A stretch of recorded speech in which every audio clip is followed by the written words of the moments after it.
Masu sauraro barkanmu da asuba, Ibrahim Yusuf Muhammad ke muku fatan mun waye gari lafiya daga nan sashen Hausa na BBC.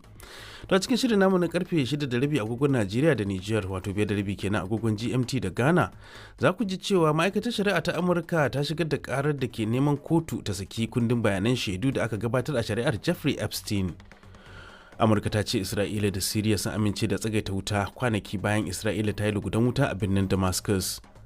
A Najeriya kungiyoyin fararen hula sun soki matakin da 'yan majalisar dokokin jihar Kebbi suka dauka na sayawa kungiyar yakin neman zaben gwamnan jihar da na shugaban kasa motoci, inda suka bayyana wannan mataki a matsayin almubazaranci da kudaden talakawa.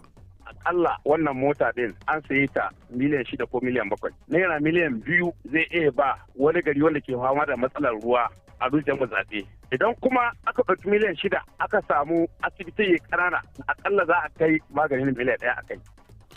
Tuwaro yau dai a Najeriya bangaren tsohon dan takarar shugaban kasa a jam'iyyar Labour Peter Obi sun yi martani kan gargadin da wata gamayyar kungiyoyin fararen hula ta yi masa kan abin da ta kira barazanar da yake wa jam'iyyar haɗaka ta ADC, inda suka bayyana gamayyar a matsayin ta je kana yi ka. Wanda muka ga sun yi wannan rubuce-rubucen da sun yi wannan magana mun neme su musamman su wane ne a cikin tafiyar da ake yi ta ADC ko kuma su wane ne ma a cikin tafiyar ta 'yan South in duka ba mu gane su ba kuma ba mu gan su ba.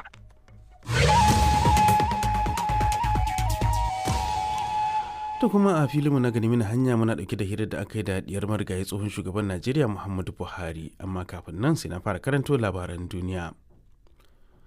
Shugaban Amurka Donald Trump ya shigar da kara a wata kotu a jihar Florida kan wasu 'yan jarida biyu daga jaridar Wall Street Journal.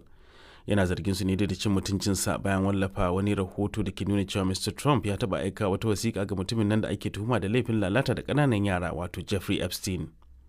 Mr. Trump has been under pressure from some of his core... Wakilin BBC ya ce Mr. Trump na fuskantar matsin lamba daga wasu magoya bayansa da ya saki bayanan alaƙar da ke tsakanin Epstein da wasu attajirai masu ikon faɗa a ji. A wani saƙon da ya wallafa a shafinsa na dandalin sada zumunta na Truth, Mr. Trump ya siffanta jaridar ta Wall Street Journal da abin da ya kira tsumma mara amfani, inda ya kira ta kafar yada labaran ƙarya. Amurka ta ce Isra'ila da Siriya sun amince da tsagaita wuta wadda Amurka da Turkiya da kuma Jordan suka shiga tsakani kwanaki bayan Isra'ila ta kaddamar da hare-hare ta sama a Damascus wato babban birnin Siriya. Har ila yau Isra'ila na ci gaba da kai hare-hare a kudancin lardin Suweda na kasar Siriyan da ke cikin wani mummunan tashin hankali mai nasaba da kabilanci tsakanin al'ummomin Druze da Bedouin. People around Suweda have described bodies being... Wakilin BBC ya ce mutane a Suweda sun bayyana yadda gawaki ke jibge a kan tituna da kuma yadda aka yi wasu mutane kisan gilla. Sama da mutum 600 ne dai aka kashe a Suweda tun ranar Lahadi, kuma hukumomin ƙasar Siriya sun ce za su tura dakaru na musamman domin kawo ƙarshen faɗan. Wasu mutane 252 'yan ƙasar Venezuela da Amurka ta zarga da aikata laifuka tare da ta su zuwa El Salvador sun koma gida Caracas wato babban birnin ƙasar Venezuela. Ana ta ɓangaren kuma Venezuela ta saki Amurkawa 10 da take tsare da su. An dai tsare 'yan Venezuela ne a wani katafaren gidan yari a El Salvador bayan da aka kore su daga Amurka a watan Maris. Brings to an end an extremely controversial episode. Wakilin BBC ya ce hakan ya kawo ƙarshen wani lamari mai cike da cece-kuce na shirin gwamnatin Donald Trump da ke aiwatar da tsauraran dokokin shige da fice. To labarin na zuwa muku ne daga nan sashen Hausa na BBC. A yau ne Koriya ta Kudu za ta bullo da wani sabon tsarin bayar da riƙon yara wanda zai kawo ƙarshen al'adar damƙa ikon gudanar da batun bayar da yara riƙo ga hukumomi masu zaman kansu. Hakan da ya biyo bayan wani bincike ne da aka gudanar a watan Maris wanda ya gano cewa shirin aikawa da yara kasashen waje na keta haƙƙinsu. Tun daga shekarar 1950 an aike da fiye da yara 140,000 zuwa iyalai da ke kasashen waje.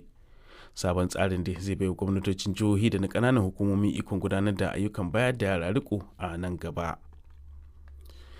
Dan fafutukan kare haƙƙin bil'adama na Kenya Boniface Mwangi da shahararriyar 'yar jaridar nan ta Uganda Agatha Atuhaire sun shigar da ƙara a gaban kotun shari'a ta gabashin Afirka akan gwamnatocin Tanzania da Kenya da kuma Uganda. Suna zargin cewa an sace su, an azabtar da su, an kuma ci zarafinsu a Dar es Salaam a watan Mayu yayin da suke halartar shari'a wani madugun 'yan adawan Kenya wato 'yan adawan Tanzania wato Tundu Lissu.